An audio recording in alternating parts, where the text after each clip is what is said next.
సహోదరి సహోదరులారా, ఈ 5 రొట్టెలను 2 చేపలను యేసు ప్రభు దగ్గరికి ఆంద్రీ అనేటువంటి శిష్యుడు తీసుకుని వెళ్ళాడు. అయ్యా అక్కడ పిల్లవాడి దగ్గర ఉన్నాయి అని చెప్పి తీసుకుని వెళ్ళాడు. నమ్మాలి మనం. ఎందుకంటే ఆ రోజు మరి ఆ అద్భుతాన్ని చేసినటువంటి విషయాన్ని మనం కళ్ళారా చూడలేదు. అక్కడ శిష్యులు చూశారు, కానీ మనము చూడలేదు.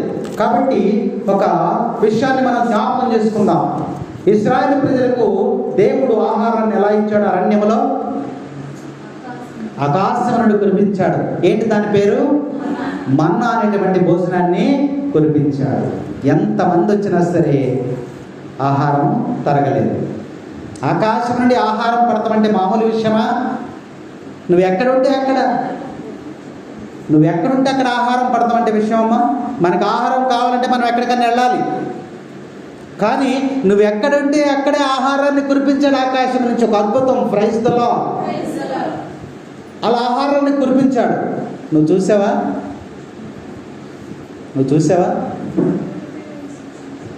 మనం చూడలా. గ్రంథములో రాయబడి ఉంది కాబట్టి దానిని నువ్వు విశ్వసించాలి. అదే విషయాన్ని యేసు ప్రభు ఏమన్నారు? తోమా దగ్గరికి వచ్చినప్పుడు యేసు ప్రభు ఏమన్నారు? చూసి నమ్మినటువంటి వారి కన్నా చూడక నమ్మినటువంటి వారు ధన్యులు అన్నారు. ఆ రోజు ఇశ్రాయేలు ప్రజలు చూశారు, చూసి నమ్మారు. మనం చూడలేదు.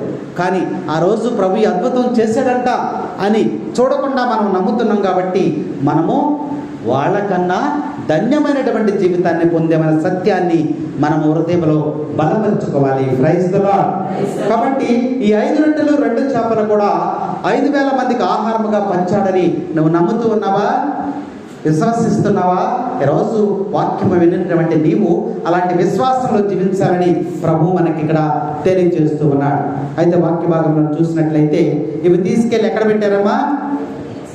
5 రొట్టెలు 2 చేపలు తీసుకుని ఎక్కడ పెట్టారు? యేసు ప్రభు యొక్క చేతిలో పెట్టారు. ఆయన చేతిలో పెట్టారు. ఆయన చేతిలోకి వెళ్ళిన తర్వాత ఈ యొక్క రొట్టెలు చేప యొక్క స్థితి మొత్తం మారిపోయింది. మొత్తం స్థితి అంతా కూడా మారిపోయింది. అందుకని ఆయన ఏమంటున్నాడంటే వాటిని తీసుకొని రండి. 18వ వచనం చదువుమా. 5 రొట్టెలు 2 చేపలని ఆంధ్రేయులు చెప్పినప్పుడు అయ్యా వాటిని తీసుకురండి అని చెప్పాడు. ఆయన తీసుకెళ్ళి ప్రభు యొక్క చేతిలో పెట్టారు. ప్రభు చేతిలో పెట్టిన తర్వాత ఆయన చేసిన పని ఏంటి? ఆకాశం వైపు చూసి వాటిని ఆశీర్వదించి త్రుంచి శిష్యులకు ఇచ్చాను. ఈ మాటలు ఎక్కడ పడుతున్నాం మనం? పూజ జరుగుతూ ఉన్నప్పుడు ఫాదర్ గారు ఏం చేస్తారు? కళ్ళతో చూడటంగా చెప్పండి, మీరు చెప్తారని చూపిస్తున్నా. ఫాదర్ ఏం చేస్తారు? అప్పమును ద్రాక్షారసమును ఎక్కడికి ఎత్తారు? ఆ రోజు యేసు ప్రభు ఏం చేశాడు? ఆయన 5 రొట్టెలను 2 చేపలను ఆకాశము ఎత్తి ప్రార్థన చేశాడు. పరలోక తండ్రికి ప్రార్థన. అయ్యా ఇక్కడ 5 రొట్టెలు 2 చేపలు ఏమన్నాయి? ప్రజలు చూస్తే ఎంతమంది ఉన్నారు? 5,000 మంది ఉన్నారు. వీరందరికీ సమృద్ధిగా ఆహారాన్ని దయచేయాలని తండ్రి దేవుణ్ణి ప్రార్థించాడు. ఆకాశమందున్న ఆసీనుడా నీ తట్టు కనులెత్తి చూశాను, నేను నీ తట్టు కనులెత్తి చూశాను. ఆకాశమందున్న ఆసీనుడా నీ తట్టు కనులెత్తి చూశాను, నేను నీ తట్టు కనులెత్తి చూశాను. ఆకాశమైన దేవుని వైపు చూసి 5 రొట్టెల గురించి ఆయన ప్రార్థన చేస్తున్నాడు. చూసి ఆశీర్వదించి త్రుంచి ప్రజలకు ఇచ్చేశాడు. నీవు ఆయన చేతులకు వెళితే నీ స్థితి మొత్తం మారిపోతావు. నీవు ఆయన చేతులకు వెళితే నీ చరిత్ర మొత్తం మారిపోతూ ఉంటుంది. నీవు ఆయన చేతులకు వెళితే నువ్వు రూపాంతరం చెందుతావు. నీ స్థితి అంతా కూడా మారిపోతుంది. మారిపోవటం అంటే నువ్వు పెద్ద డాబాలు కట్టుకుంటావని, లేదా కారులు బిడిగిలు కొంటావని, లేదా ధనం బాగా సంపాదిస్తావని, లేదా వెండి బంగారాన్ని దగ్గరికి వస్తుందని కాదు. నీ హృదయపు స్థితి మారిపోతుందని ప్రభు ఇక్కడ మనకి తెలియజేస్తుంది. ఆత్మీయమైనటువంటి స్థితి మొత్తం మారిపోతుంది. పరలోక రాజ్యంలో నువ్వు ఒక సభ్యుడిగా నమోదవుతావని కూడా ఈ లేఖనాలు మనకి తెలియజేస్తూ ఉన్నాయి. కాబట్టి మనము నమ్మలేనంత జీవిత సత్యాలను, మనము నమ్మలేనంత విధిగా మన జీవితము నూతనముగా మారిపోతుందని ప్రభు వాక్య భాగం ద్వారా మనకి హెచ్చరిక చేస్తూ ఉన్నాడు. ఆయన చేతులకు వెళ్ళడానికి నువ్వు ఇష్టపడుతూ ఉన్నావా? ఈ 5 రొట్టెలు 2 చేపలు ఆయన చేతులకి ఎలా వెళ్ళినాయో అలా నేను కూడా ఆయన చేతులకి వెళ్ళాలయ్యా అని నువ్వు ఆశపడుతూ ఉన్నావా? వాక్య భాగం ఈరోజు మనకి హెచ్చరిక చేస్తానండి. ఆయన చేతులకు వెళ్ళినప్పుడే నువ్వు ఆశీర్వదించబడతావు. ఆయన చేతులకు వెళ్ళినప్పుడే నువ్వు స్వస్థపడతావు. ఆయన చేతులను ఒదిగినప్పుడే నీ స్థితిగతులన్నీ కూడా మారుతాయని ప్రభువు యొక్క 5 రొట్టెలు 2 చేపల అద్భుతం ద్వారా ప్రభు మనకి తెలియజేస్తూ ఉన్నాడు. ఈ సమయంలో ఒక స్త్రీని మనం జ్ఞాపకం చేసుకుందాం. ఎవరామె? సారేపతే విధవరాలని జ్ఞాపకం చేసుకుందాం. సారేపతే ఊరిలో ఒక విధవరాలు ఉంది. దేవుడు ఎవరిని పంపించాడు అక్కడికి? ఎవరిని పంపించాడు? ఏలియాని పంపించాడు. ఎందుకు పంపించాడు ఏలియాని అక్కడికి? కరువుతో ఉంది, వాళ్ళకి వెళ్ళి డబ్బు ఇచ్చే అన్నాడా? కాదు, అలా పంపడు దేవుడు. ఏలియాని ఎందుకు పంపించాడు? ఏలియా చచ్చిపోదాం అనుకున్నాడు. ఏలియా ఎక్కడున్నాడు? అరణ్యములో ఉన్నాడు. అరణ్యములో ఉండి, అయ్యా నాకు ఇప్పుడు వరకు ఈ జీవితం చాలు, నేను నన్ను తీసేసుకో, ఇక నేను చచ్చిపోతాను, నాకు వద్దు ఈ జీవితం అని అరణ్యంలో మోకరించి ప్రార్థన చేశాడు. అప్పుడు దేవుని యొక్క స్వరం ఆయన కనపడింది. ఏలియా, నువ్వు ఇంకా చేయవలసిన పని ఉంది. నువ్వు గొప్పవే కాదు, ఇంకా చాలా చోట్ల చెప్పాలి, నువ్వు ఇంకా నీకు సమయం ఉంది అని చెప్పి నువ్వు సారేపతేరు ఊరు వెళ్ళు. నా ఊరు పొలిమరులోకి వెళ్ళగానే ఒక స్త్రీ నీకు కనిపిస్తుంది, ఆమె నీకు ఆహారం పెడుతుంది, వెళ్ళని చెప్పాడు. దేవుని మాటకు లోబడి ఏలియా ప్రయాణమయ్యి సారేపతే ఊరిలోనికి, పొలిమేరలోనే అలా ఊరిలోనికి ఎంటర్ అయినామంటే అక్కడ ఒక స్త్రీ పుల్లలేదు. దేవుని యొక్క ఏర్పాటు ఎలా ఉందో చూడండి. నీ అవసరతలేంటో దేవునికి తెలుసు. పరలోకమందున్న తండ్రి నీ అవసరతలన్నీ కూడా సమకూరుస్తానని వాగ్దానం చేశాడు. ఏలియా అవసరత ఏంటి?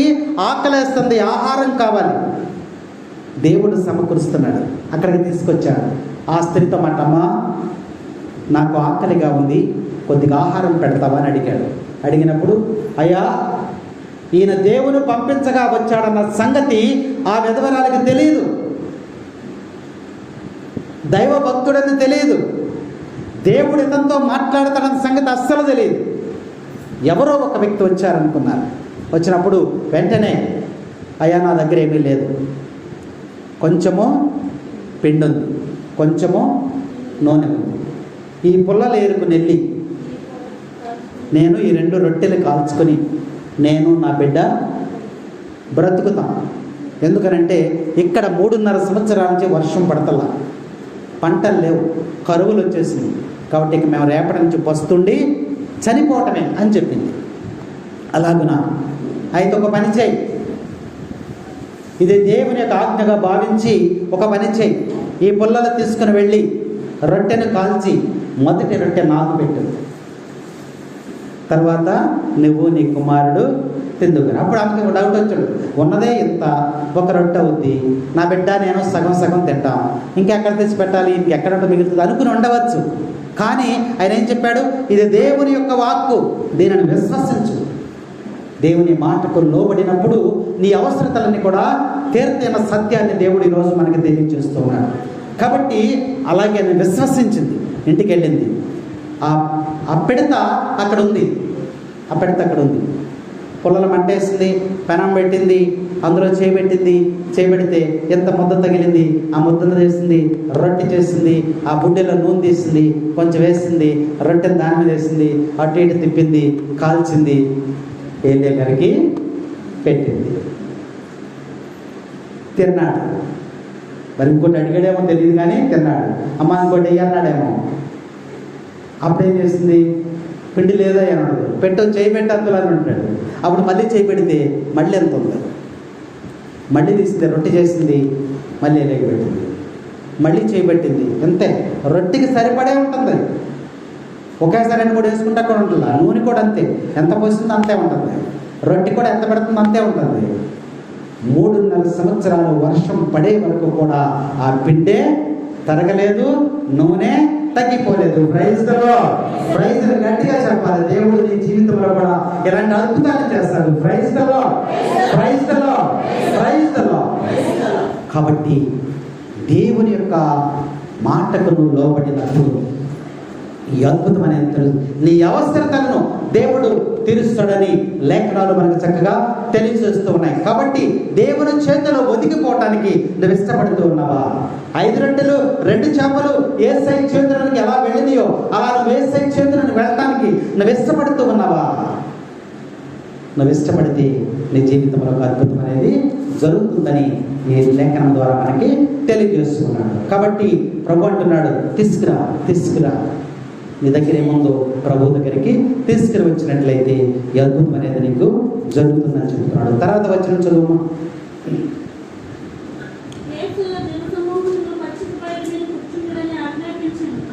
19వ వచనమా? చదువు. జన సమూహములను పచ్చిక బయళ్ళ మీద కూర్చుండుడని ఆజ్ఞాపించను. ఇది దేవుని మాట. పచ్చిక బయళ్ళు అంటే ఏంటి? పచ్చిక బయళ్ళు అంటే ఏంటమ్మా? ఆ గ్రౌండ్. కూర్చోండి, మీరందరూ గ్రౌండ్లో కూర్చోండి అన్నాడు యేసు ప్రభు దగ్గర. అంతమంది జనం ఉన్నారు కదా, మీరందరూ కూర్చోండి అన్నాడు. ఇది ప్రభు యొక్క మాట, ప్రభు యొక్క ఆజ్ఞ. ఇది ప్రభు ఊరికి అనలేదు. ఇదేంటంటే ప్రభు యొక్క ఆజ్ఞ. మీరందరూ కూడా కూర్చోండి అని చెప్పేసి ఆజ్ఞాపించాడు. అప్పుడు ఈ 5 రొట్టెలను 2 చేపలు తీసుకుని ఆకాశం ప్రార్థన చేశాడు కదా. తర్వాత ఏం చేశాడు? కూర్చున్న వాళ్ళకి వడ్డించమని శిష్యులకు చెప్పారు. తీసుకెళ్ళి వడ్డించండి అయ్యా అన్నాడు. శిష్యులు ఆశ్చర్యపోయారు. శిష్యులు మొట్టమొదట సందేహం ఏంటి? ఇది ఎలా సరిపోద్ది? 5 రొట్టెలు 2 చేపలు ఎందరికి ఎలా పెడతాడు అని ఆశ్చర్యపోయి సందేహించి అవిశ్వాసములో ఉన్నటువంటి శిష్యుల చేతే యేసు ప్రభు వారికి ఆహారాన్ని పెట్టించాడు. వెళ్ళి పెట్టండి అన్నాడు. ఆశ్చర్యపోయారు. ఎలా జరిగింది ఇది? చూసారా? వెళ్ళి కూర్చున్న వాళ్ళందరికీ కూడా ప్రభు ఇక్కడ వడ్డిస్తున్నారు. వడ్డించే కొలది రొట్టెలు వస్తున్నాయి, చేపలు వస్తున్నాయి, రొట్టెలు వస్తున్నాయి. అక్కడ సారేపతి విధవరాల దగ్గర ఏం జరిగింది? తరగలేదు, నూనె కూడా తరగలేదు. అలాగే ఇక్కడ వడ్డిస్తుంటే రొట్టె తరగట్లేదు, చేపలు కూడా తరగట్లేదు. శిష్యులు వాళ్ళ కళ్ళని వాళ్ళు నమ్మలేకపోయారు, ఆశ్చర్యపోయారు. అంత అద్భుతాన్ని దేవుడు ఇక్కడ చేశాడని వాక్యభాగం మనకి తెలియజేస్తాడు. కూర్చున్న వారు ఎంతమంది అమ్మా? 5,000 మంది పురుషులు మాత్రమే అన్నారు. మిగతా వాళ్ళు స్త్రీలు ఉన్నారంట, పిల్లలు ఉన్నారంట, వీళ్ళందరూ ఉన్నారు. కూర్చొన్నప్పుడు ఆయన మాటను ఆలకించినటువంటి వారు ఎంతమంది ఉన్నారు? మరి కూర్చున్న వాళ్ళకి పెట్టాడా, వచ్చిన వాళ్ళందరికీ పెట్టారా? మత్తయి సువార్త 4వ అధ్యాయం 14వ అధ్యాయం 21వ వచనం చదువు. భుజించి సంతృప్తి చెందిన వారిలో స్త్రీలు పిల్లలు కాక దాదాపు 5,000 మంది పురుషులు వడ్డించాడు కూర్చున్నవారు. కాబట్టి కూర్చోండి వడ్డిస్తారన్నప్పుడు ఆ మాట విని కూర్చున్న వారికే దేవుడు వడ్డించాడు. నిలబడిన వారికి, ఆ దూరం వెళ్ళిపోయిన వారికి, వారెవరికి కూడా వడ్డించాల. కాబట్టి ఇక్కడ గమనించవలసిన విషయం ఏంటంటే కూర్చోవటం అనేది ప్రభు యొక్క ఆజ్ఞ అన్నది. ఇక్కడ ప్రభు చెప్పిన మాట నువ్వు నేను చెప్పింది కాదు. మీరు బారులు తీరి కూర్చోండి అన్నది ప్రభు స్వయంగా చెప్పాడు అంటే అందులో ఒక మర్మం ఉంది. తర్వాత చివరికి ఏం జరిగిందంటే కూర్చున్న వారికి మాత్రమే వడ్డించమన్నాడు. నిలబడిన వాళ్ళకి, అటు ఇటు తిరిగిన వాళ్ళకి, అటు ఇటు మీటింగ్లకి వెళ్తాం కదా మనం, అక్కడ పూజ జరుగుతూ ఉంటుంది, సెల్ ఫోన్లు ఇచ్చుకుని మాట్లాడుతూ గ్రౌండ్ అంతా తిరుగుతూ ఉంటారు. వాళ్ళకి లేదు భోజనం. కూర్చున్నటువంటి వారికే, అంటే ప్రభువు దగ్గర ఎవరైతే కూర్చుని ఉన్నారో వారికి మాత్రమే దివ్య భోజనం వడ్డించబడుతుంది. ఈ భోజనము దేనికి గుర్తుగా ఉందంటే దివ్య సత్ప్రసాదము. దేనికి గుర్తం? అది పూజ జరుగుతున్నప్పుడు నువ్వు దివ్య భోజనాన్ని అందుకుంటూ ఉన్నావు. దివ్య భోజనము ఎవరికి అందుతుంది? ప్రభువు దగ్గర కూర్చున్నటువంటి వారికి. ఆ భోజనం పెడుతూ ఉన్నప్పుడు రోడ్డు అంటే 2-3 వెళ్తున్నారు అనుకుందాం, వాళ్ళు మన కథోలిక క్రైస్తవులే, అరే దివ్య సత్ప్రసాదం రండి పెడతామంటారా? ఇస్తారా? క్రైస్తవులేగా, కథోలిక క్రైస్తవులేగా, ఇస్తాం వాళ్ళకి? ఇవ్వము. ఎవరికి ఇస్తున్నామో భోజనం? అప్పము, ద్రాక్ష రసము, దివ్య భోజనం ఎవరికి ఇస్తున్నాము? ప్రభువు ముందు కూర్చున్నటువంటి వారికే ఇస్తాం. అందుకనే ఇది మనకి ఈ సత్యము ఏం తెలియజేస్తుందంటే, దివ్య పూజలో పాల్గొని ప్రభువు ముందు ఎవరైతే కూర్చుని ఉన్నారో వారికి మాత్రమే ఈ దివ్య భోజనం అనేది వడ్డించబడుతుందని ప్రభు ఇక్కడ లేఖనాలు మనకి తెలియజేస్తున్నారు. Praise the lord, praise the lord. కాబట్టి ప్రభునందు ప్రియ సహోదరి సహోదరుడా, దేవుని సన్నిధిలో ఎవరైతే కూర్చోవటం అలవాటు చేసుకుంటారో వారికే దివ్య భోజనం, ప్రభు అందించేటువంటి భోజనం. అంటే దీవెనలు కానీ, ఆశీర్వచనాలు కానీ, స్వస్థతలు కానీ, మేలులు కానీ, అద్భుతాలు కానీ, ఇవన్నీ కూడా ఎవరికి జరుగుతాయి? ఎవరి కుటుంబంలో జరుగుతాయి? ఎవరి సంఘంలో జరుగుతాయి? అంటే ఎవరైతే దేవుని ముందు కూర్చుంటారో వారికి మాత్రమే ఇవి జరుగుతాయని ప్రభు ఈ సమయంలో మనకి తెలియజేస్తున్నారు. ఆయన మాటలను, ఆయన ఆజ్ఞలను ఎవరైతే పాటిస్తారో వారి కుటుంబంలో, వారి వ్యక్తిగత జీవితంలో, వారి సంఘములో ఎలాంటి అద్భుతాలు జరుగుతాయని ప్రభువు ఈ సువిశేషం ద్వారా మనకి హెచ్చరిక చేస్తూ ఉన్నారు. కాబట్టి ఈ వాక్య భాగమంతా కూడా మనము ధ్యానించుకుంటున్నాం. యేసయ్య మనల్ని స్వస్థపరచాలని, ఆశీర్వదించాలంటే, దీవించాలి అంటే, మన ప్రార్థనకు సమాధానం రావాలి అంటే, మనము ఆయనలో బలపడాలి అంటే మనం చేయవలసిన పని ఏంటంటే 5 రొట్టెలు 2 చేపలు ఆయన చేతిలోనికి ఏ విధముగా వెళ్ళినయో అలా మనము ఆయన చేతిలోనికి వెళ్ళినప్పుడు మనం ఇవన్నీ కూడా పొందుకుంటామని ఈరోజు వాక్య భాగం మనకి తెలియజేస్తాము. అందుకనే ఒక గొప్ప సత్యం మనం తెలుసుకొని ముగించుకుందాం. ఇప్పుడు విన్నటువంటి ఈ యొక్క అద్భుతము ద్వారా నేర్చుకున్నటువంటి అంశాలు ఏంటి? మల్లిక చెప్పు.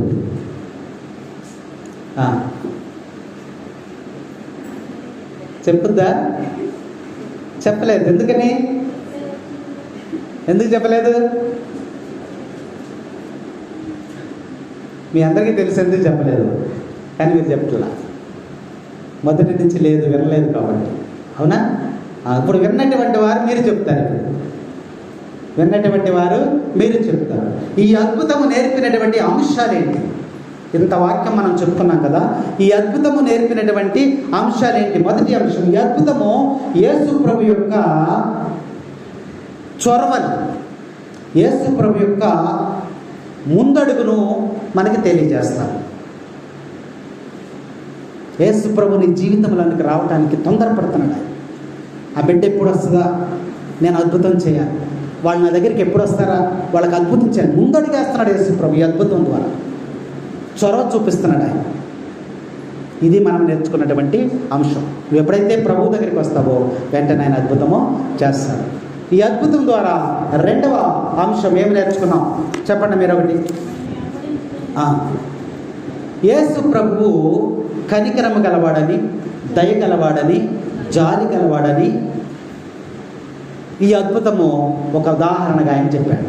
వచ్చిన ప్రజలకి వారి ఆకలిని తీర్చి, ఆకలి బాధను తీర్చివేసి వారిని సంతృప్తి పరిచి దేవుడు పంపిస్తాడు. కాబట్టి నువ్వు దేవుని దగ్గరికి వస్తే దేవుడు నిన్ను సంతృప్తి పరుస్తాడు.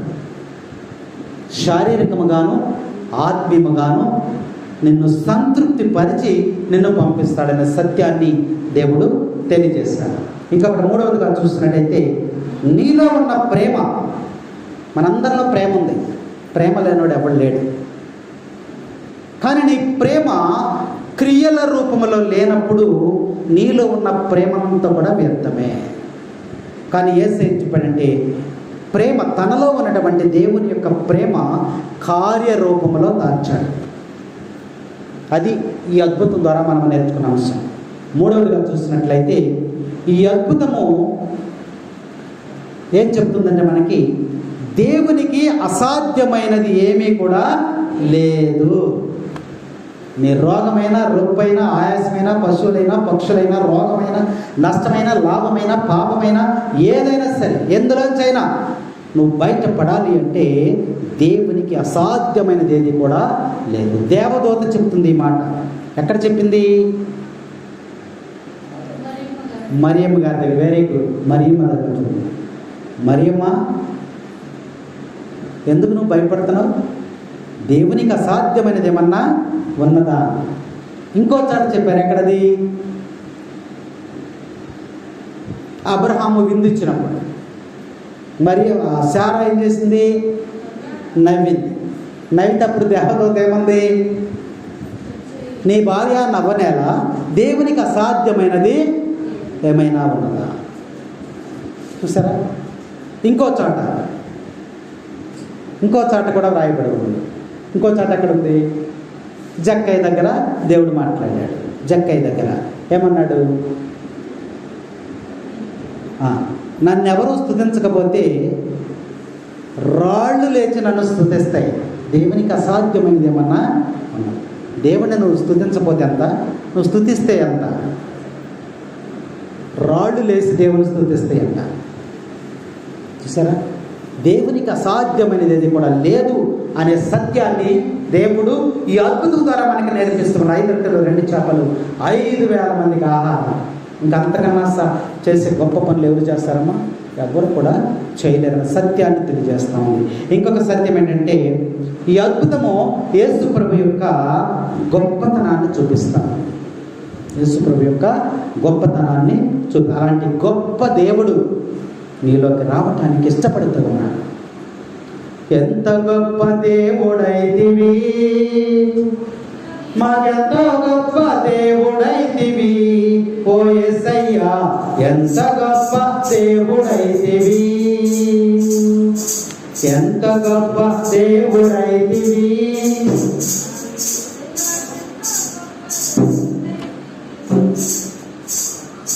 మీ అందరికి వచ్చిన చాలాసార్లు పాడారు. నా వెనక పాడండి. మీరు కూడా తెలుసా? గంగిరెడ్డి గారు తెలుసా అమ్మా? గంగిరెడ్డి గారు తెలుసా? గంగిరెడ్డిలో మెయిన్ ఒకడు ఉంటాడు. నేనే అడుగుతున్నా. ఒకడు ఉంటాడు, ఆడు పాట పాడతాడు. నడిపించు నావా ఆంధ్రమున దేవా అని ఆడు మెయిన్ వాడు పాడతాడు. గొట్టం వెనకాల 2 పిల్లలు ఉంటారు. బో బో అంటూ ఉంటారు. అవునా? అట్ట కూడా అనలేరా మీరు? అట్ట కూడా అనలేరా? ఎంత గొప్ప దేవుడైతివి, నాకెంతో గొప్ప దేవుడైతివి ఓ యేసయ్యా, ఎంత గొప్ప దేవుడైతివి. ఎంత గొప్ప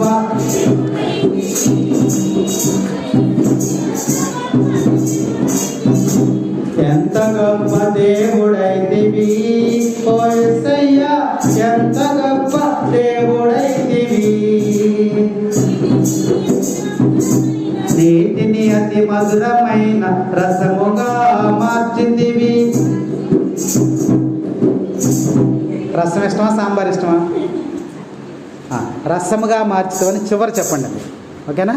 చివరి అందరూ చెప్పండి, నోరిప్పండి. దేవుడు అద్భుతం చేశాడమ్మ ఈరోజు. ఆ అద్భుతం నీ ఇంటిలో జరుగుతుంది, నీ కుటుంబంలో జరుగుతుంది. కాబట్టి నువ్వు దేవుని ఎప్పుడైతే స్తుతిస్తావో అప్పుడే జరుగుతుంది. కాబట్టి ఇంటి దగ్గర ఎట్టాగా స్తుతించలేం. కాబట్టి దేవాలయానికి వచ్చినప్పుడు దేవుణ్ణి స్తుతించండి, నీ అద్భుతం జరుగుతుంది. తప్పనిసరిగా ఒకరోజు గడిచేలోపే నీకు అద్భుతం అనేది జరుగుతుంది. చివరి చెప్పండి మీరు. నీటిని అతి మధురమైన రసముగా మార్చితివి, రొట్టెలైదు 2 చేపల ఆహారముంచితివి. చెప్పినది మన చెప్పాడు కదా. నేనేం చెప్పాను? లాస్ట్ చెప్పండి అని చెప్పాను. నువ్వు మళ్ళీ మొదల్లోకి వెళ్ళిపోయావు. నీటిని అతి మధురమైన రసముగా మార్చితివి, రొట్టెలైదు 2 చేపల ఆహారమునిచ్చితివి. నీటిని అతి మధురమైన రసముగా మార్చితివి, రొట్టెలైదు 2 చేపల ఆహారమునిచ్చితివి. ఎంత గొప్ప దేవుడైతివి, నాకెంతో గొప్ప దేవుడైతివి. ఓ యేసయ్యా, ఎంత గొప్ప దేవుడైతివి. గొప్ప దేవుడు, అద్భుతం. నీ జీవితంలో కూడా ఒక అద్భుతం చేసేటువంటి దేవుడు ఉన్నాడని ఈ యొక్క 5 రొట్టెలు 2 చేపల యొక్క అద్భుతం మనకి తెలియజేస్తుంది. ఇంకోటి చూసినట్లయితే ఈ అద్భుతము జరగబోయేది దివ్య సత్ప్రసాదాన్ని మనకి గుర్తు చేస్తాం. అక్కడ ఆ అద్భుతం దేనిని గుర్తు చేస్తుందంటే దివ్య సత్ప్రసాదంగా మనకి గుర్తు చేస్తుందని మనము తెలుసుకోవాలి. ఇంక ఈ అద్భుతం చేస్తుంది ఏంటంటే ప్రజలకు పంచిపెట్టడం. ఈ అద్భుతంలో మనం నేర్చుకోవాల్సింది ఏంటంటే ప్రజలకు పంచిపెట్టడం అనేది నేర్చాడు ప్రభువు. ఆహారాన్ని తయారు చేసి ఏం చేశాడు? అందరికీ పంచిపెట్టడం. నీలో ఉన్నటువంటి ప్రేమను అందరికీ పంచిపెట్టమని ప్రభువు మనకి ఇక్కడ తెలియజేస్తున్నాడు. తర్వాత ప్రజలు పంచిపెట్టడం అంటే ఇక్కడ అర్థం ఏంటంటే ప్రజలను ఆశీర్వదించడం. ఆకలిగా ఉన్న వారికి ఆహారం పెట్టామనుకోండి, అది నీకు ఏ దారి చూపిస్తుందమ్మా? పరలోకములోనికి. అడుగుతాడు తీర్పు సమయంలో, నేను ఆకలికి వెళ్ళినప్పుడు నాకు ఆహారాన్ని ఇచ్చితివి అన్నాడు. అదే ఇక్కడ ఈ అద్భుతంలో ఉన్న రహస్యము అదే. ఇంకా మనం చూసినట్లయితే దేవుని యొక్క ఆశీర్వాదము నిన్ను ఎప్పుడు విడవదు అనేటువంటి సత్యాన్ని ఈ అద్భుతం మనకి తెలియజేస్తాడు. నువ్వు ప్రభు దగ్గరికి వస్తే ఎప్పుడు కూడా దేవుని యొక్క ఆశీర్వాదం నీకు ఉంటుందని చెప్పి చెప్తాడు. ఈ అద్భుతం ఇంకొక అంశం ఏమిటంటే లేమిలో మనము ఆధైర్యపడకూడదని చెప్తుంది. అంటే కష్టములో ఉన్నప్పుడు ఆధైర్యపడకూడదు. మనకు జరగవలసిన పని జరగనప్పుడు ఆధైర్యపడకూడదు. శిష్యులు అన్నారు కదా, ఎంతగా ఆహారం ఎట్లా పెడతాం మనం? మన దగ్గర డబ్బులు లేవు కదా, మరి మన దగ్గర ఆహార పదార్థాలు లేవు, ఎక్కడ తెచ్చుకుంటాం? ఆధైర్యపడిపోయారు. మన దగ్గర ఏమీ లేదు అనుకున్నారు.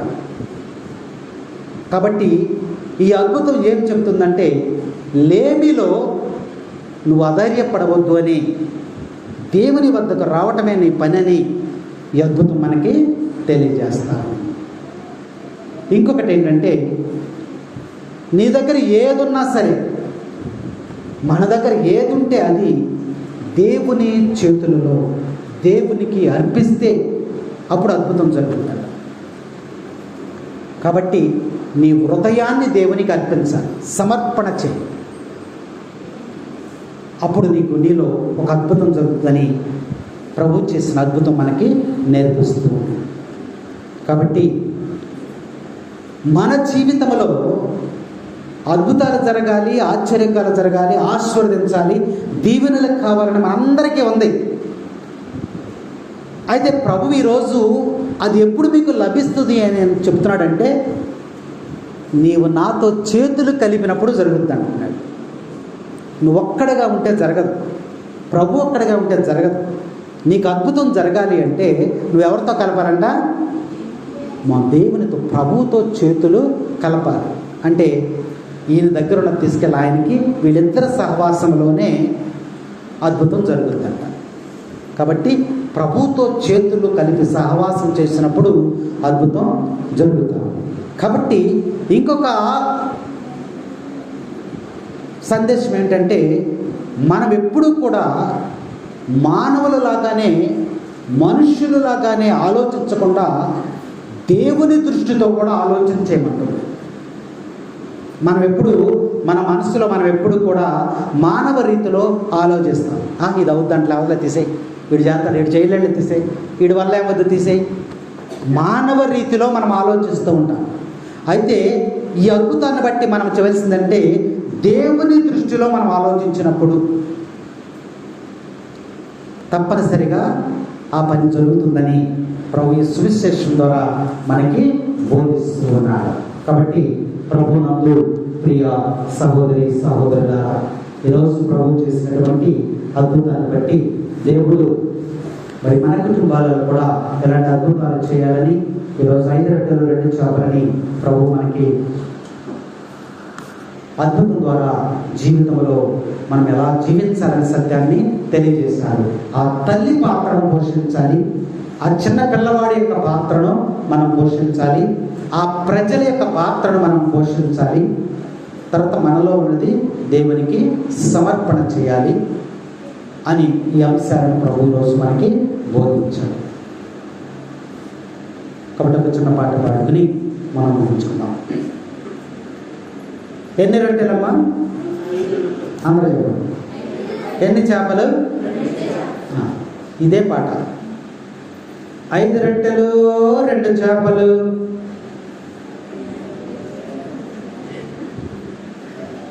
రొట్టెలన్నీ?